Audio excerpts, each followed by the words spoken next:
Hello students, अस्सलाम वालेकुम। उम्मीद है कि आप लोग सब खैरियत से होंगे। मेरा नाम है श्याम गौरी और आज हम पढ़ने वाले हैं स्टूडेंट एक्सरसाइज 2.5 की बेसिक्स को स्टार्ट करने जा रहा हूं।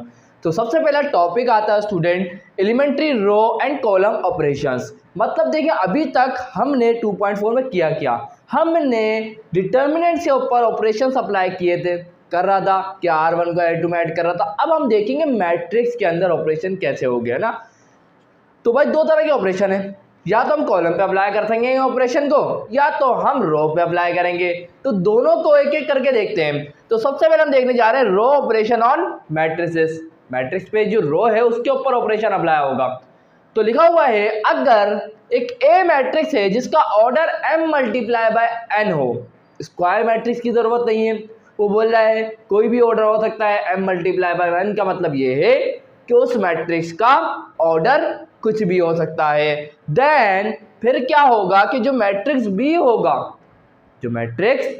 होगा, वो ऑब्टेन होगा, हासिल होगा कहां से, ए मैट्रिक्स से, फ्रॉम ए। कैसे? By performing elementary row operation on A. वो बोल रहा है अगर हम ए के ऊपर रो ऑपरेशन अप्लाई करने के बाद, ए पर, तो जो अब हमारे को मैट्रिक्स हासिल होगा जिसको हम बी बोल रहे हैं, तो इस तरीके से अप्लाई होगा। तो उसी को हम लोग बोलेंगे is called row equivalent to A. तो हम उसके बाद हम क्या बोलेंगे पता है? कि हम बोलेंगे रो इक्विवेलेंट टू ए, मतलब जो रो है वो बराबर किसके आ गई, ए वाले मैट्रिक्स के। सिंबॉलिकली हम इसको कैसे बताएंगे, मतलब डिनोट करके कैसे बताएंगे? तो हम इसको लिखते हैं बी इक्विवेलेंट। ये देखिए थोड़ा सा ये जो बना हुआ है इसको हम बोलते हैं इक्विवेलेंट। मतलब हम क्या बोलेंगे, B is equivalent to A, है ना। तो एंड रीड इसको कैसे करेंगे, B is row equivalent to A. कैसे रीड करेंगे, B is row equivalent to A. अब सुनते जाइएगा बात को। देखिए भाई, ये तो रो की बात हुई। अगर मैं सेम बात कॉलम के लिए करूं तो क्या होगा? सिंपल आप ये क्या करेंगे, अब जो आपने ऑपरेशन लगाया, पहले रो पे लगा के किया था, अब आप कॉलम पे लगाएंगे।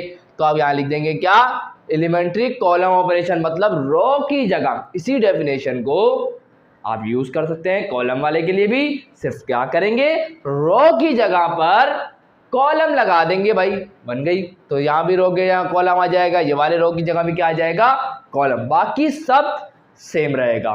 तो इस समय ये पता चला जो ऑपरेशंस हम रो के लिए अप्लाई करेंगे वही ऑपरेशंस कॉलम के लिए भी रहेंगे सेम। तो इसका मतलब अगर मैं आपको रो के ऑपरेशन समझा दूं, 3 है, अगर वो आपने अच्छे तरीके से समझ लिए तो कॉलम में कोई डिफरेंस नहीं रहेगा स्टूडेंट, बिल्कुल सेम टू सेम आप वही अप्लाई करेंगे। सिर्फ फर्क क्या है, ये रो पे अप्लाई हो गया, वो कॉलम पे अप्लाई हो गया। क्लियर है? तो आए एक करके समझते हो स्टूडेंट। तो यहाँ पर there are 3 elementary row operations. 3 तरह के हमारे पास रो ऑपरेशंस है। तो पहला वाला हमसे ये बोलता है कि आप क्या करें, कोई भी ith रो और jth कॉलम को, ith रो और jth रो को क्या करें, इंटरचेंज कर दें। क्या कर दें? इंटरचेंज कर दें। तो यही बोल रहा है, इंटरचेंज ऑफ एनी 2 रोज, कोई भी 2 रोज को मैट्रिक्स की चेंज कर दें भाई, इंटरचेंज। दिस इज यूजुअली, और उसको हम डिनोट कैसे करेंगे, RIJ मतलब यहाँ I कुछ भी हो सकता है, 1 2 3, J भी 1 2 3 कुछ भी हो सकता है। लेकिन अगर I 1 हो गया ना तो J 1 नहीं हो सकता, और अगर J 1 हो गया तो I 1 नहीं हो सकता। क्यों? तो मैं अभी आपको बता देता हूँ। क्योंकि हम रो को इंटरचेंज करेंगे ना, तो एक पहली रो को पहली रो से कैसे इंटरचेंज कर सकते? नहीं, दूसरी रो के मुकाबले में इंटरचेंज करेंगे। तो मैं आपको इस बात को समझा दो, टेंशन नहीं लेनी। जिसका मतलब ये है, इसका मतलब बता रहे हैं कि विच मीन्स इंटरचेंजिंग। हम क्या कर रहे हैं, इंटरचेंजिंग कर रहे हैं किसके अंदर, I वाला अगर 1 है, अभी तो सिवाय हमने कोई वैल्यू नहीं ली है, उसको समझते हैं एग्जाम्पल के जरिए। आपने क्या बोलेंगे, interchanging of RI with RJ। इसका मतलब ये है हम क्या कर रहे हैं, RI को इंटरचेंज कर रहे हैं RJ के साथ। मुझे पता है ये समझ में नहीं आया, आए जरा इसको एग्जाम्पल के जरिए बहुत आसानी से समझते हो स्टूडेंट। अभी आपके सामने ये एक मैट्रिक्स दिया हुआ है, बिल्कुल दिया हुआ है भाई। अब मैं क्या कर सकता हूँ, मेरी मर्जी है, मैं कोई भी 2 रो को सिलेक्ट कर लूँ। मैंने बोला ये पहली रो और दूसरी रो को मैं सिलेक्ट कर लेता हूँ। क्लियर? समझ में आ गई बात? अब मैं चाहता ये हूँ कि मैं रो ऑपरेशन अप्लाई करूँ, और ये वाला पहला वाला, तो मैं क्या करता हूँ इन दोनों रो को, ये पहली रो हो गई, ये दूसरी रो हो गई, तो मैं चाहता हूँ इन दोनों रो को आपस में इंटरचेंज कर दूँ। इंटरचेंज करने का मतलब ये है कि जो सेकंड रो है ये फर्स्ट रो बन जाए, और जो फर्स्ट रो है ये सेकंड रो बन जाए। तो आए इधर करके देखता हूँ। तो भाई देखें, ये 1 4 -1 सेकंड रो में है, अब आ जाएगा फर्स्ट रो में, तो 1 4 -1 आ गया फर्स्ट रो में, और ये जो फर्स्ट रो में था अब आ जाएगा सेकंड रो में, तो 3 2 1, और बाकी थर्ड रो वैसी ही रहेगी। तो बताएं इंशाल्लाह कुछ मुश्किल लगा क्या? आप बोलेंगे सर नहीं, लेकिन आपने नोट करा इस बार यहाँ पर हम इसको डिनोट कैसे करेंगे? बाय, हम लिखेंगे बाय, यहीं आगे लिखेंगे, क्या लिखेंगे? इसको डिनोट करने का तरीका क्या था? आर आई जे ना, तो मैं लिखूंगा आर आई क्या था हमारा 1, और जे क्या था 2। समझ में आई बात? समझ में आई? तो आई और जे बराबर है क्या? नहीं, आई 1 है तो जे क्या है 2। समझ में आई? तो हमने क्या किया, पहली रो को इंटरचेंज करवा दिया सेकंड रो से। बस यही बोलता है पहली वाली चीज़, पहले एलिमेंट्री रो का ऑपरेशन का पहला पॉइंट यही था कि आप कोई भी दो रो को इंटरचेंज कर दें बस। तो उसके बाद अब ये और ये क्या हो गए? इक्विवेलेंट हो गए, लगभग क्या होंगे? बराबर होंगे। समझ में आई? चले आए दूसरे को समझते हैं। दूसरा हमसे ये बोल रहा है कि multiplication of a scalar by a non zero scalar. Non zero से क्या मुराद है? जो जीरो ना हो, जो जीरो ना हो। तो इसका मतलब ये हुआ कि हम एक स्केलर को मल्टीप्लाई करेंगे, और स्केलर क्या होगा? नॉन जीरो होगा, मतलब जीरो नहीं होगा, मतलब 1 हो सकता है, 2 हो सकता है, 3 हो सकता है, 4 हो सकता है, 5 कुछ भी हो सकता है, मगर जीरो नहीं। सही है, मैंने मान लिया। और हम इसको कैसे डिनोट करेंगे? दिस इज यूजुअली, और हम इसको मल्टीप्लाई किससे कराएंगे? कोई भी एक रो से कराएंगे। तो this is usually denoted by के आर वाई। अब मतलब क्या है? के आर आई का मतलब ये है, इसको डिनोट करने का तरीका, और इसका मतलब ये है, ये बता रहे जिसका मतलब विच मीन्स कि आर आई, अब वो कोई भी रो हो सकती है, पहली रो भी हो सकती है, दूसरी रो भी हो सकती है, तीसरी रो भी हो सकती है, कोई भी रो हो सकती है। आर आई जनरल बता दिया, और हम उस रो को मल्टीप्लाई कराएंगे के से, और वो के क्या हो सकता है? कुछ भी हो सकता है, 2 भी हो सकता है, 3 भी हो सकता है, 4 भी हो सकता है, जो चाहे हो सकता है। तो आए इस बात को एग्जाम्पल के जरिए समझते हैं स्टूडेंट। ये हमारे पास एक मैट्रिक्स है, सही है। अब मैं क्या करता हूं, इसके मुताबिक मैं क्या करूंगा, इसमें से कोई भी एक रो को एक स्केलर से मल्टीप्लाई करा सकता हूं। ऐसा ही है? बोलेंगे सर बिल्कुल। तो मैं क्या करता हूं, पहली वाली रो को 2 से मल्टीप्लाई कराता हूँ। 2 क्या है? एक स्केलर है, और जीरो नहीं है, 2 है।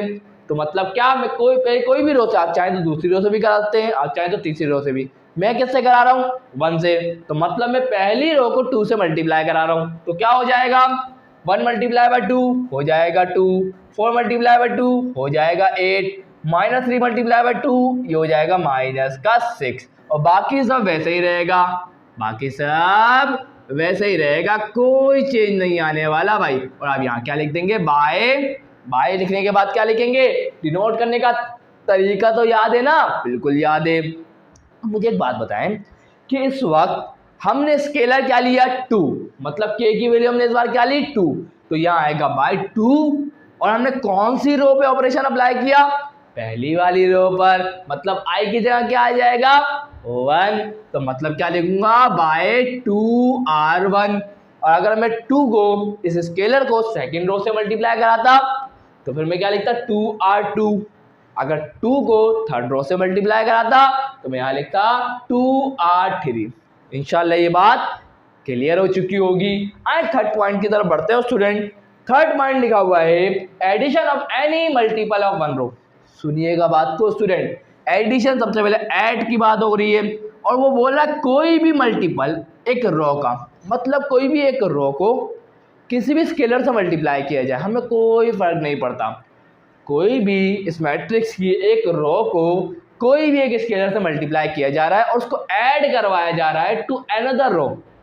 इसका मतलब ये है कि सपोज करें हमने ये वाले मैट्रिक्स लिया हुआ है, इसकी पहली रो को मैंने सिलेक्ट किया, पहली रो को मैंने सिलेक्ट कर लिया, और इस रो पहली वाली रो को मैंने कोई भी एक स्केलर से मल्टीप्लाई करा दिया।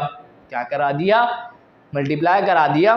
करवाना नहीं है, मैं बता रहा हूँ, रुक जा, पूरी बात मेरी ख़त्म नहीं हुई है, सुनते जाइएगा।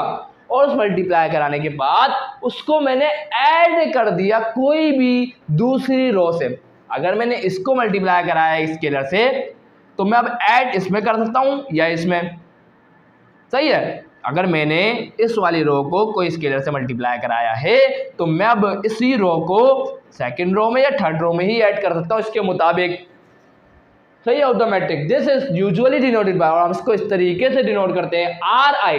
अब वो आर आई कोई भी रो हो सकती है इसके अंदर ऐड करने वाले हों, समझ में आई।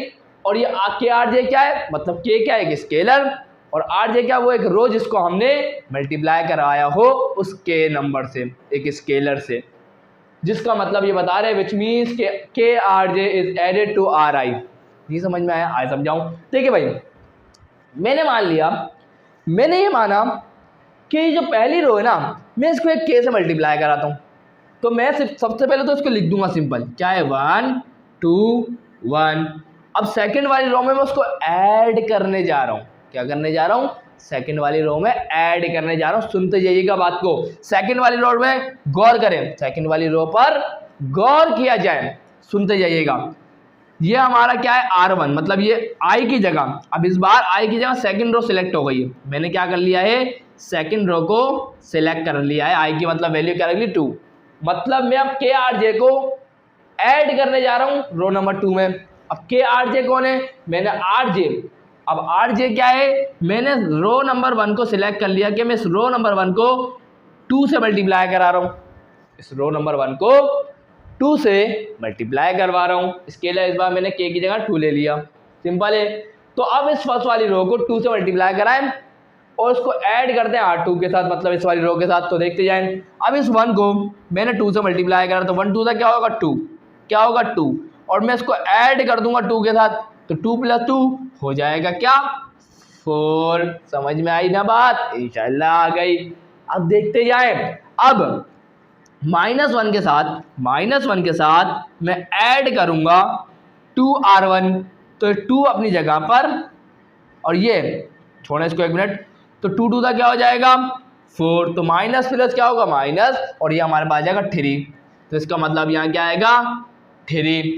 इसी तरीके से 3 के साथ मैं ऐड करवाऊंगा के R1 मतलब 2R1 को, तो ये R1 है, इसका थर्ड एलिमेंट पहली रो का 1 है, इस 1 को मल्टीप्लाई करूंगा 2 से, तो 1 2 हो जाएगा 2, तो इसका मतलब 3 के साथ 2 को ऐड करूंगा तो इट विल बिकम 5, और बाकी थर्ड रो वैसी रहेगी जैसी थी।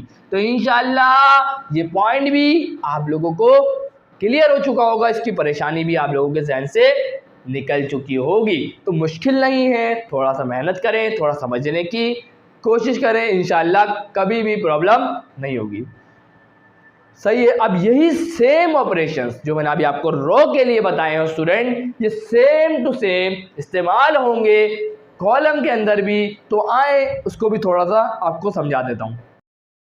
सो यहाँ स्टूडेंट आपके लिए, आपके सामने अब ये कॉलम ऑपरेशंस आ चुके हैं, सिंपल वही पॉइंट्स है जो हमने रो में डिस्कस किए रो ऑपरेशंस के लिए। और एक और छोटी सी बात कि इसका इस्तेमाल हम करेंगे कहाँ सर, तो सुन लें इसके स्टूडेंट बात। सबसे ज़्यादा जो इसका हम इस्तेमाल करते हैं वो इस्तेमाल होता है homogeneous and non homogeneous systems of linear equations. अब ये देखें स्टूडेंट, सिस्टम्स की बात आई तो देखें, ये एक इक्वेशन और ये दो इक्वेशन के मिलते ही एक सिस्टम बन गया, सिस्टम इक्वेशन बन गई, क्या बन गई ये सिस्टम ऑफ इक्वेशन बन गई, क्लियर।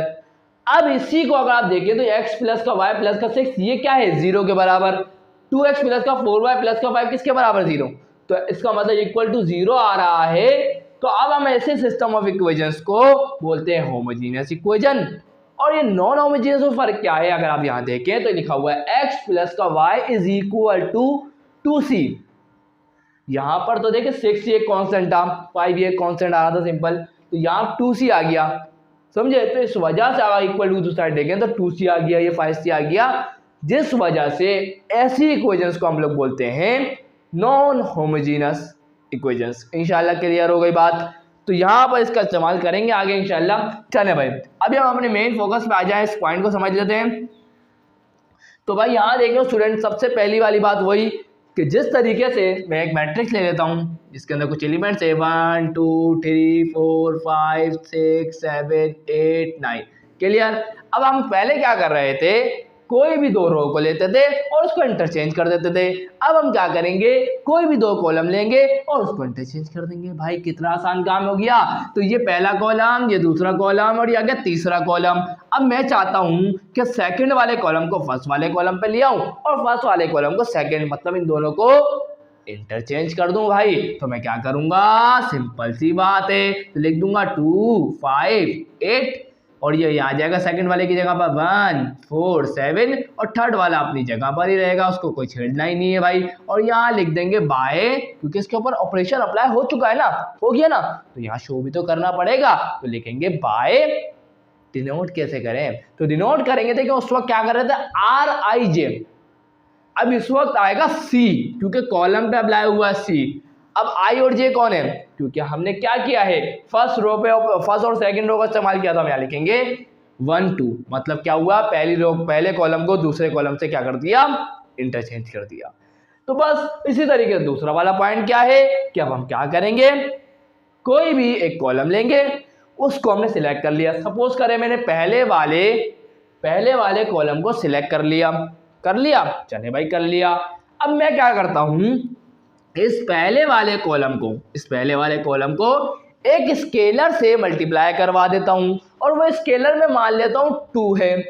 तो मैं इस पहले वाले कॉलम से उसको मल्टीप्लाई करा देता हूं, तो 2 1 हो जाएगा 2, 2 4 हो जाएगा 8, 2 7 हो जाएगा 14 और बाकी सब वैसा ही है भाई, बाकी सब वैसा ही होगा स्टूडेंट। और आप यहाँ लिख देंगे, इसके ऊपर ऑपरेशन अप्लाई हुआ तो आप लिख देंगे बाय।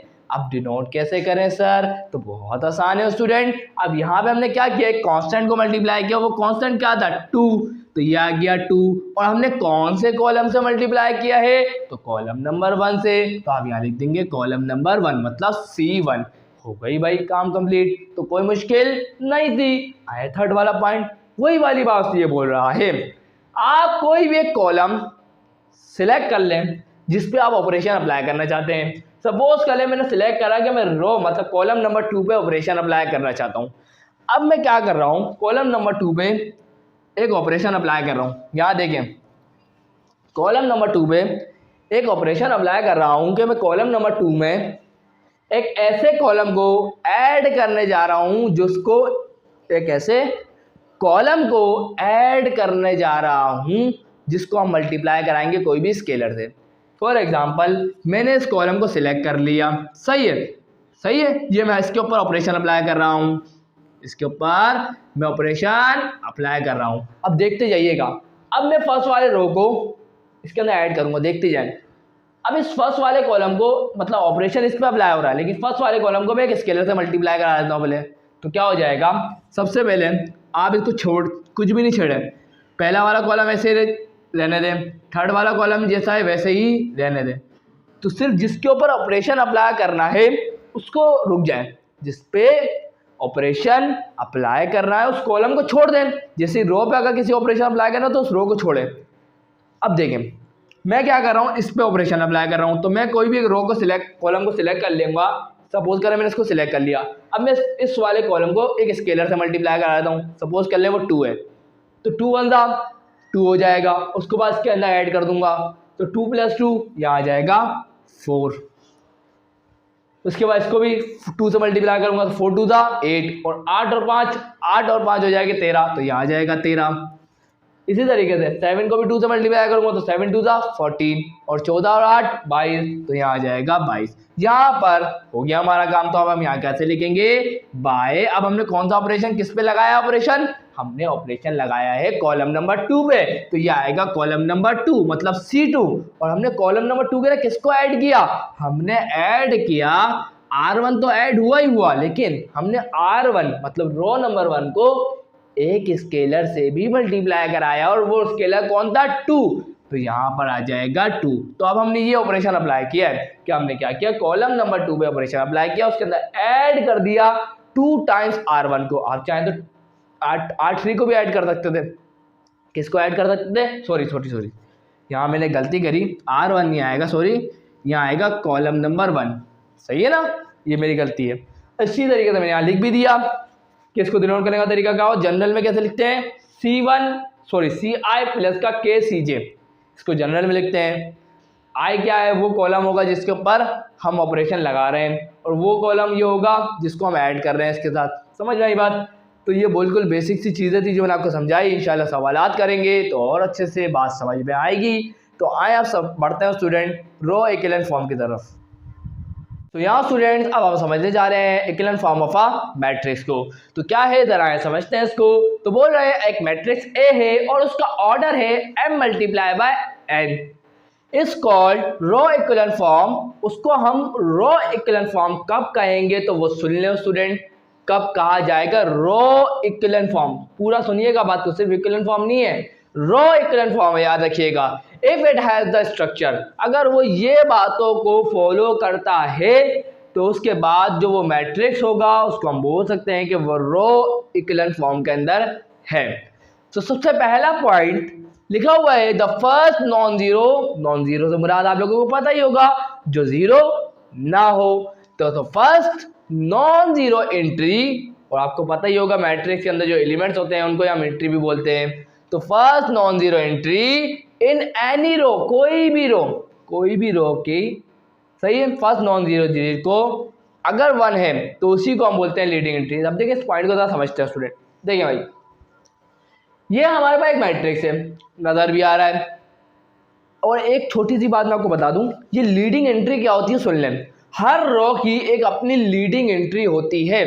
ये देखिए पहली रो, ये दूसरी रो, ये तीसरी रो, सही है। अभी पहली रो की अगर मैं आपसे पूछूं लीडिंग एंट्री कौन है, तो याद रखिएगा उस पहली रो के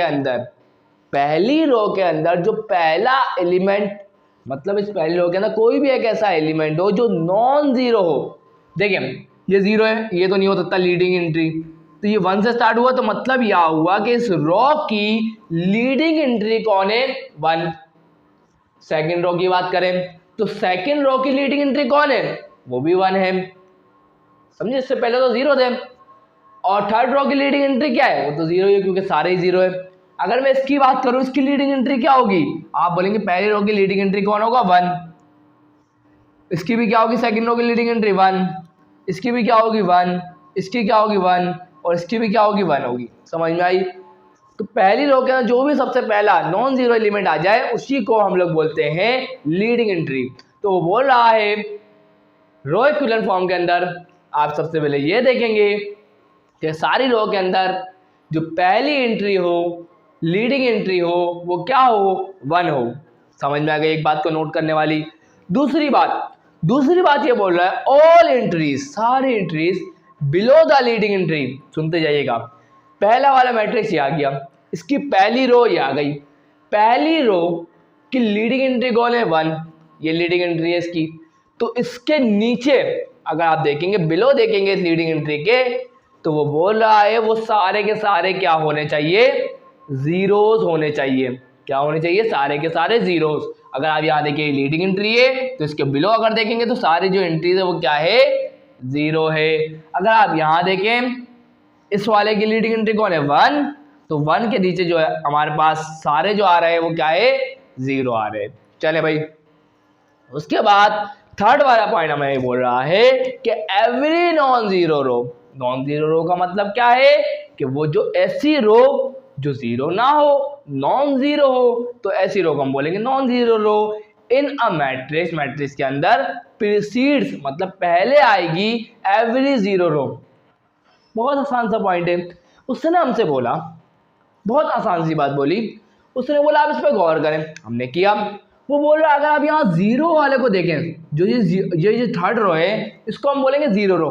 क्यों? क्योंकि इस थर्ड रो के सारे एलिमेंट ही जीरो है, इस थर्ड रो के सारे एलिमेंट ही जीरो है भाई, तो इसको हम क्या बोलेंगे, जीरो रो। तो अगर आप इस जीरो रो को देखें तो इससे पहले अगर आप देखें तो इससे पहले जो हमारे पास सेकंड रो आ रही है उसके सारे एलिमेंट जीरो नहीं है। तो वो यही बात बोल रहा है क्या एक हर जीरो ना हो नॉन जीरो रो के अंदर जो मैट्रिक्स के अंदर होगी वो प्रीसीड्स होगी, पहले आएगी जीरो रो से पहले आएगी नॉन जीरो रो।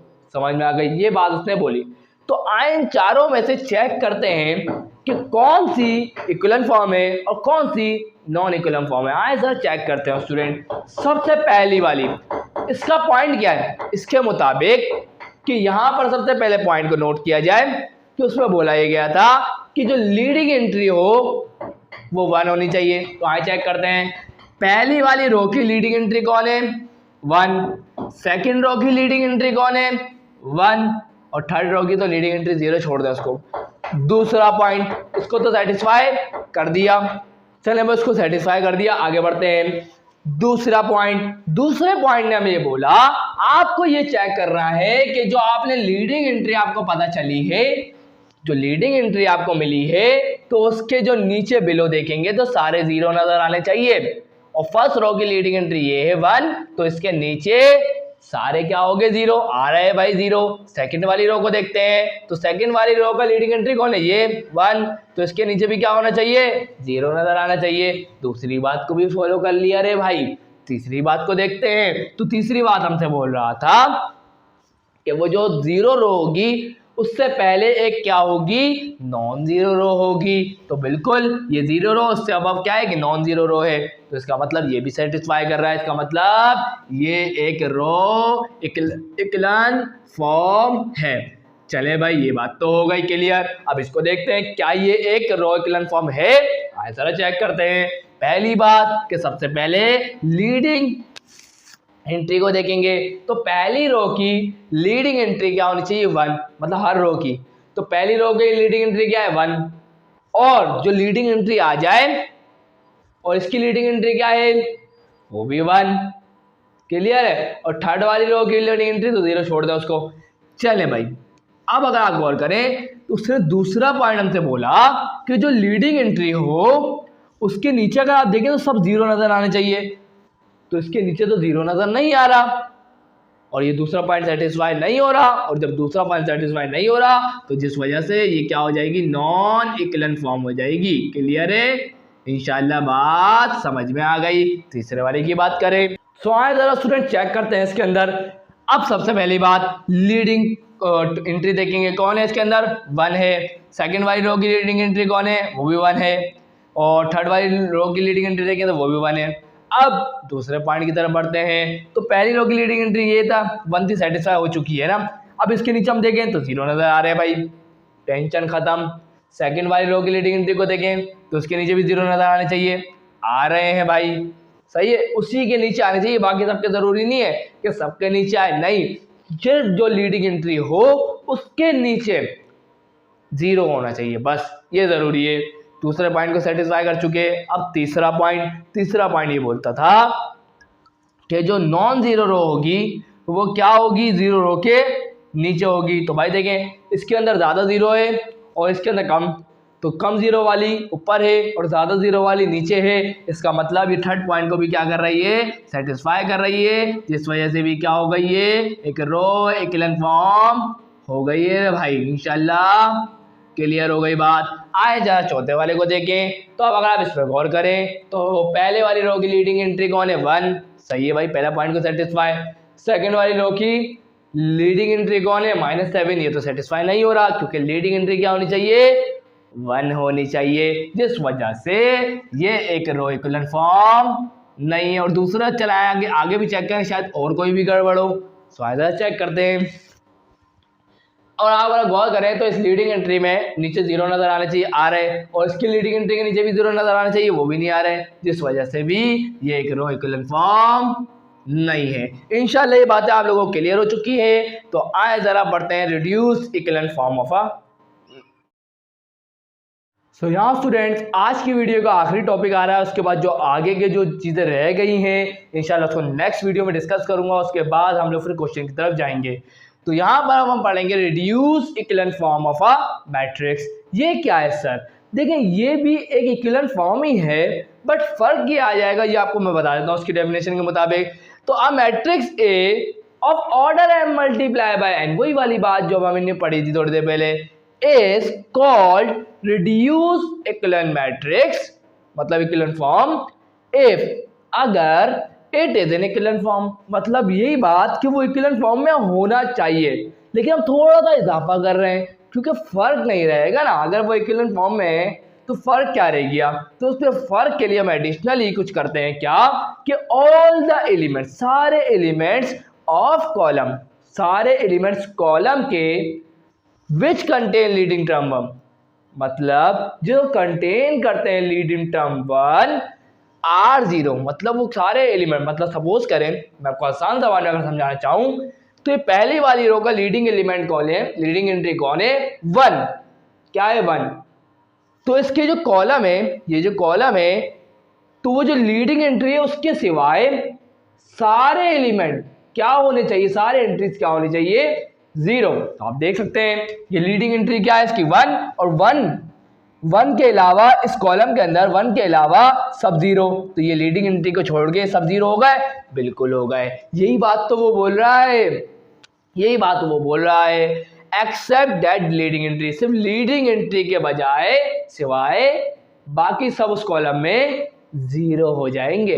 बस आइए जरा स्टूडेंट चेक करते हैं कि कौन सा ऐसा मैट्रिक्स याद गिवन है जो रो मतलब रिड्यूस इक्विवेलेंट फॉर्म के अंदर है। अगर होगा तो टिक लगाऊंगा, नहीं होगा तो कैंसिल कर दूंगा, क्रॉस लगा दूंगा। क्लियर है? आइए जरा चेक करते हैं। सबसे पहली बात आपको देखना है पहली रो का लीडिंग एंट्री कौन है? 1 ही होना चाहिए इक्विवेलेंट फॉर्म के मुताबिक। सेकंड रो का लीडिंग एंट्री कौन है? 1, ये भी सही है, इक्विवेलेंट फॉर्म को फॉलो कर रहा है। और थर्ड रो का लीडिंग एलिमेंट कौन है? वो भी 1 है। चले भाई, पहली बात सेटिस्फाई हो गई।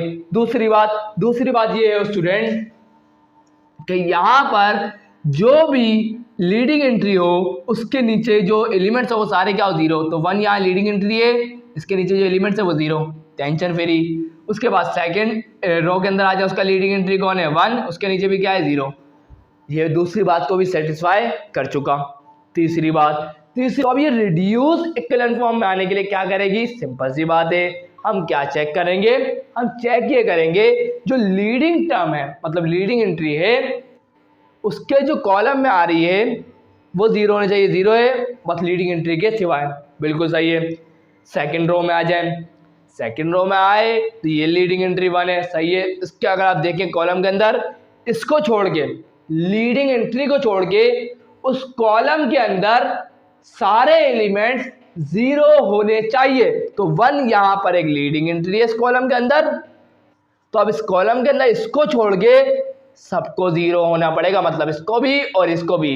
जो उस वक्त इक्विवेलेंट फॉर्म में इसकी पाबंदी नहीं थी, मतलब इक्विवेलेंट फॉर्म में 2 आ सकता था, लेकिन रिड्यूस इक्विवेलेंट फॉर्म में आने के लिए जो भी लीडिंग एंट्री होगी उसके कॉलम के अंदर लीडिंग एंट्री को छोड़ के सब 0 होना चाहिए।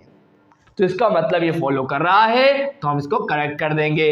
आए जरा इसको चेक करें, जल्दी जल्दी से चेक करते हैं फटाफट। देखिए भाई, सिंपल डायरेक्ट वही अप्रोच लगाते हैं। ये लीडिंग एंट्री है। अब आप देखें लीडिंग एंट्री कौन है? 1 है, तो 1 है तो अब 1 के कॉलम में अगर आप देखें तो इस लीडिंग एंट्री को छोड़ के सब 0 होना चाहिए, बिल्कुल है। चलें भाई सेकंड रो में आ जाएं। सेकंड रो के अंदर अगर आप देखें तो लीडिंग एंट्री कौन है? 1, और 1 है, और 1 के इस कॉलम के अंदर अगर आप देखें तो लीडिंग एंट्री को छोड़ के सब 0 होना चाहिए, तो ये भी 0 है, ये भी 0 है। इसका मतलब ये हुआ कि ये एक रिड्यूस इक्विवेलेंट फॉर्म में है, तो इसको भी करेक्ट कर देंगे। क्लियर है भाई? इंशाल्लाह क्लियर है। आगे बढ़ते हैं। तो भाई देखिए थर्ड वाले में देखें, फर्स्ट रो का लीडिंग एंट्री कौन है? 1, तो 1 वाले कॉलम में अगर देखें तो यहाँ पर इस लीडिंग एंट्री को छोड़ के सब 0 होना चाहिए, बिल्कुल 0 है। आ जाए सेकंड रो में, तो सेकंड रो की लीडिंग एंट्री कौन है? 1, तो इस 1 को छोड़ के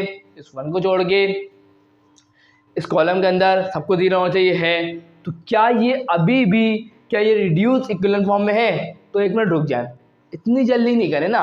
तो अगर आप यहाँ गौर करें तो यहाँ हमने पढ़ा है स्टूडेंट कि पहली रो का मतलब लीडिंग टर्म 1 होनी चाहिए, सेकंड रो की भी लीडिंग टर्म 1 होनी चाहिए, और थर्ड रो की लीडिंग टर्म क्या है? ये तो 4 हो गई, ये तो गलत हो गया। हमने पढ़ा है कि लीडिंग टर्म क्या होनी चाहिए? 1, लेकिन यहाँ तो 4 है, इसका मतलब क्या हो गया? ये तो गलत हो गया, जिस वजह से ये इक्विवेलेंट फॉर्म में ही नहीं है। और जब ये इक्विवेलेंट फॉर्म में ही नहीं है तो इसके वजह से हम इसको क्रॉस लगा देंगे, ये रो इक्विवेलेंट फॉर्म में भी नहीं आ सकता। आगे बढ़ते हैं। अब अगर आप यहाँ गौर करें तो यहाँ पर आप क्या देखेंगे? देखिए भाई, सबसे पहले पहली रो का लीडिंग एंट्री कौन है 1, और इस 1 के कॉलम के अंदर लीडिंग एंट्री को छोड़ के सब 0 होना चाहिए, बिल्कुल 0 है। सेकंड एंट्री की बात करें तो सेकंड रो की बात करें तो सेकंड रो के अंदर लीडिंग एंट्री कौन है 3। ये क्या हो गया सर स्टूडेंट्स, लीडिंग एंट्री 1 होनी चाहिए हमेशा, समझे? तो या तो 3 है, तो इसका मतलब तो ये इक्विवेलेंट फॉर्म में ही नहीं है, और इक्विवेलेंट फॉर्म में ही नहीं है तो रेडियस इक्विवेलेंट फॉर्म में भी नहीं होगा, तो जिस वजह से इसके ऊपर भी क्रॉस लगा दिया जाएगा। यहाँ जाके स्टूडेंट्स आज की इस वीडियो को कंप्लीट करता हूँ। अगर स्टूडेंट वीडियो अच्छी लगी तो लाइक ज़रूर कर दीजिएगा, चैनल को सब्सक्राइब करके बेल आइकन हिट करके ऑल पे ज़रूर क्लिक करिएगा। तो मिलता हूँ नेक्स्ट वीडियो में, तब तक के लिए अल्लाह हाफिज़।